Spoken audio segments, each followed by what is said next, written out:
Mohamed Salah, Sadio Mané, Karim Benzema, N'Golo Kanté, Ousmane Dembélé, Presnel Kimpembe et bien d'autres, comme chaque année, de très nombreux footballeurs musulmans du monde entier vont pratiquer le jeûne durant le mois sacré du Ramadan qui a débuté cette année dans la nuit du dimanche 10 mars et se terminera le mardi 9 avril. Comment concilier cette pratique religieuse pour un footballeur de haut niveau qui doit jongler entre entraînement et match à haut niveau qui requiert des efforts intenses? Ce mois religieux a-t-il réellement un impact sur le niveau des footballeurs ou est-ce tout le contraire? C'est ce que nous allons tenter de voir ensemble dans cette vidéo. Avant toute chose, il y a une notion importante à prendre en compte lorsqu'on évoque le Ramadan, c'est l'aspect spirituel. C'est un mois béni, le 4e pilier de l'islam, où les musulmans sont en parfaite harmonie avec eux-mêmes, où ils se sentent souvent mieux que le reste de l'année. Mais les impacts physiologiques existent bel et bien et ils sont inévitables. Selon l'épidémiologiste Abdulaziz Farou, 80% des sportifs de haut niveau musulmans voient leur endurance réduite pendant ce mois sacré. Ils connaissent aussi une plus grande fatigue musculaire et une agilité réduite. Le corps est donc plus sensible aux blessures musculaires. C'est un fait, mais ce n'est pas un mois de souffrance physique pour autant, car oui, selon les études, ce mois spirituellement très important fait que le mental prend le dessus. Il y a 3 éléments qui sont primordiaux pour stimuler le rétablissement d'un joueur: la nutrition, l'hydratation et le sommeil. Idéalement, le repas le plus important de la journée, celui avant le lever du soleil, devrait être riche en aliments à forte teneur en glycémie, tels que les pommes de terre et le riz, qui sont riches en énergie, tandis que le repas qui suit le coucher du soleil devrait être composé d'aliments à faible teneur en glycémie. Des suppléments peuvent également être envisagés, mais le médecin du club doit être consulté, explique Vincent Goudbarge, médecin en chef de la FIFPro.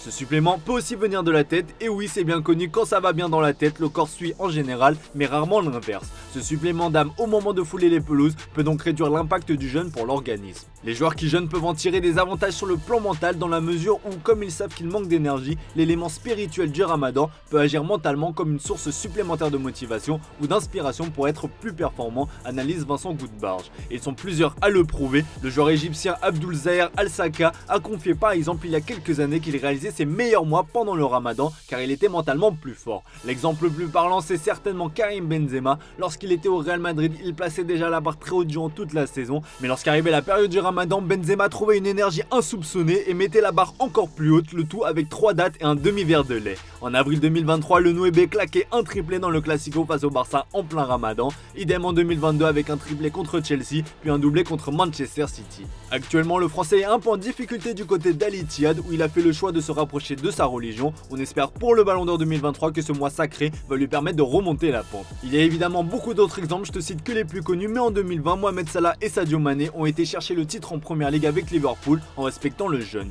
Interrogé sur ce sujet en 2019, juste avant la finale de la Ligue des Champions qui se déroulait en plein Ramadan, Jürgen Klopp déclarait ceci: le jeûne de mes joueurs ne me pose pas de problème, je respecte leur religion, ils ont toujours été étonnants qu'ils soient à jeun ou non. Il y a des jours où Mané et Salah arrivaient en retard au vestiaire parce qu'ils priaient, il y a beaucoup de choses plus importantes que le foot, a-t-il déclaré. Le club de Liverpool fait d'ailleurs partie de ceux qui n'hésitent pas à aider leurs joueurs en adaptant les plannings d'entraînement durant le mois du Ramadan. Car oui, les footballeurs musulmans peuvent compter sur certains clubs et certaines ligues qui s'adaptent à ce mois sacré. La Première Ligue a beaucoup contribué à cela. En 2021, lors de Leicester Crystal Palace, la rencontre avait été brièvement interrompue à la 34e minute pour permettre à Wesley Fofana de se réhydrater en plein match au moment où le soleil venait de se coucher. Sur Instagram, le défenseur français postait ce message: je voulais remercier la Première Ligue ainsi que Crystal Palace, Vicente Guetta et tous les joueurs des Foxes pour nous avoir permis de rompre le jeûne ce soir au milieu du match. C'est ce qui rend le football merveilleux, écrit-il. Depuis 2023, la Première Ligue et la Bundesliga autorisent les pauses fraîcheurs pour permettre aux joueurs de rompre le jeûne. En France, pas de changement en vue. L'année dernière, la commission fédérale arbitre de la FFF avait adressé un mail aux officiels pour leur indiquer qu'il était interdit d'interrompre les matchs afin de permettre aux joueurs musulmans de rompre le jeûne en s'hydratant ou en mangeant. Une annonce qui avait fait grand bruit au sein du foot français. Et bien la fédération semble vouloir garder sa ligne de conduite cette année. Selon RMC Sport, la France s'oppose de nouveau à la mise en place de pauses.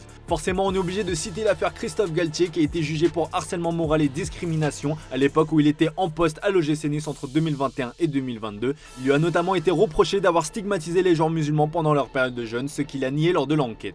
L'entraîneur français a d'ailleurs été relaxé. Antoine Comboiré à Nantes avait aussi créé une vive polémique après avoir écarté Adjam lors d'un match de championnat de France face au Stade de Reims. C'est surtout sa justification qui a beaucoup fait parler. Ben c'est simple, alors j'ai cru comprendre qu'il y a polémique, mais pour moi il n'y a pas de polémique. Hein. Je veux dire aujourd'hui, moi je suis entraîneur, je mets des règles en place, j'ai un cadre. Donc dans la semaine, ceux qui jeûnent, il n'y a pas de souci pour les entraînements. Je suis même à travailler pour les soutenir, les aider. Donc, par contre, la règle, c'est que le jour des matchs, voilà, il ne faut pas jeûner.